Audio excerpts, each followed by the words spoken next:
Chapter 12. The Lord said to Moses and Aaron in Egypt, This month is to be for you the first month of your year. Tell the whole community of Israel that on the 10th day of this month, each man is to take a lamb for his family, one for each household.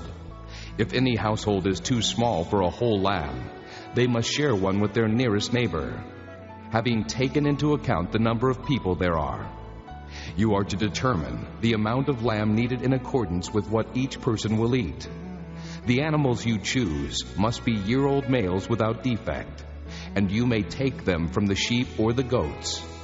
Take care of them until the 14th day of the month, when all the people of the community of Israel must slaughter them at twilight. Then they are to take some of the blood and put it on the sides and tops of the door frames of the houses where they eat the lambs. That same night they are to eat the meat roasted over the fire, along with bitter herbs and bread made without yeast. Do not eat the meat raw or cooked in water, but roast it over the fire, head, legs, and inner parts. Do not leave any of it till morning.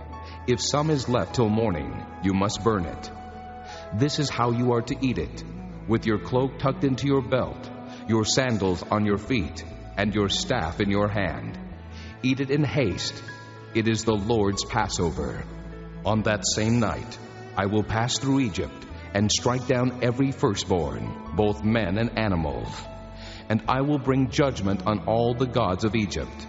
I am the Lord. The blood will be a sign for you on the houses where you are. And when I see the blood, I will pass over you. No destructive plague will touch you when I strike Egypt. This is a day you are to commemorate. For the generations to come, you shall celebrate it as a festival to the Lord, a lasting ordinance. For 7 days you are to eat bread made without yeast. On the first day, remove the yeast from your houses. For whoever eats anything with yeast in it, from the first day through the 7th, must be cut off from Israel. On the first day, hold a sacred assembly, and another one on the 7th day. Do no work at all on these days, except to prepare food for everyone to eat. That is all you may do.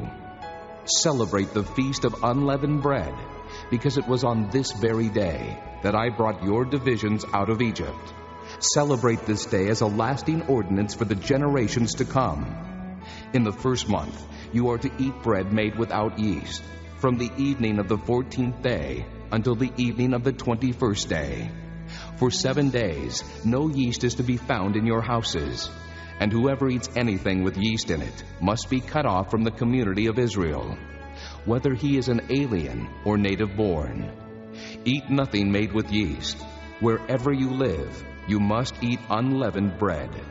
Then Moses summoned all the elders of Israel and said to them, Go at once and select the animals for your families and slaughter the Passover lamb. Take a bunch of hyssop, dip it into the blood in the basin, and put some of the blood on the top and on both sides of the doorframe. Not one of you shall go out the door of his house until morning.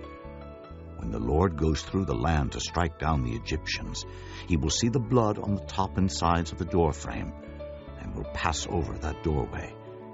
And he will not permit the destroyer to enter your houses and strike you down. Obey these instructions as a lasting ordinance for you and your descendants. When you enter the land that the Lord will give you, as he promised, observe this ceremony. And when your children ask you, What does this ceremony mean to you? Then tell them, It is the Passover sacrifice to the Lord, who passed over the houses of the Israelites in Egypt and spared our homes when he struck down the Egyptians. Then the people bowed down and worshipped. The Israelites did just what the Lord commanded Moses and Aaron. At midnight, the Lord struck down all the firstborn in Egypt, from the firstborn of Pharaoh who sat on the throne, to the firstborn of the prisoner who was in the dungeon, and the firstborn of all the livestock as well. Pharaoh and all his officials and all the Egyptians got up during the night, and there was loud wailing in Egypt, for there was not a house without someone dead. During the night, Pharaoh summoned Moses and Aaron and said, Up, Leave my people, you and the Israelites. Go worship the Lord as you have requested. Take your flocks and herds as you have said, and go, and also bless me." The Egyptians urged the people to hurry and leave the country. "For otherwise," they said, "we will all die." So the people took their dough before the yeast was added, and carried it on their shoulders in kneading troughs wrapped in clothing. The Israelites did as Moses instructed, and asked the Egyptians for articles of silver and gold and for clothing. The Lord had made the Egyptians favorably disposed toward the people, and they gave them what they asked for. So they plundered the Egyptians. The Israelites journeyed from Ramesses to Succoth. There were about 600,000 men on foot, besides women and children. Many other people went up with them, as well as large droves of livestock, both flocks and herds. With the dough they had brought from Egypt, they baked cakes of unleavened bread. The dough was without yeast because they had been driven out of Egypt and did not have time to prepare food for themselves. Now the length of time the Israelite people lived in Egypt was 430 years. At the end of the 430 years, to the very day, all the Lord's divisions left Egypt. Because the Lord kept vigil that night to bring them out of Egypt, on this night all the Israelites are to keep vigil to honor the Lord for the generations to come. The Lord said to Moses and Aaron, "These are the regulations for the Passover. No foreigner is to eat of it. Any slave you have bought may eat of it after you have circumcised him. But a temporary resident and a hired worker may not eat of it. It must be eaten inside one house. Take none of the meat outside the house. Do not break any of the bones. The whole community of Israel must celebrate it. An alien living among you who wants to celebrate the Lord's Passover must have all the males in his household circumcised. Then he may take part, like one born in the land. No uncircumcised male may eat of it. The same law applies to the native born and to the alien living among you." All the Israelites did just what the Lord had commanded Moses and Aaron.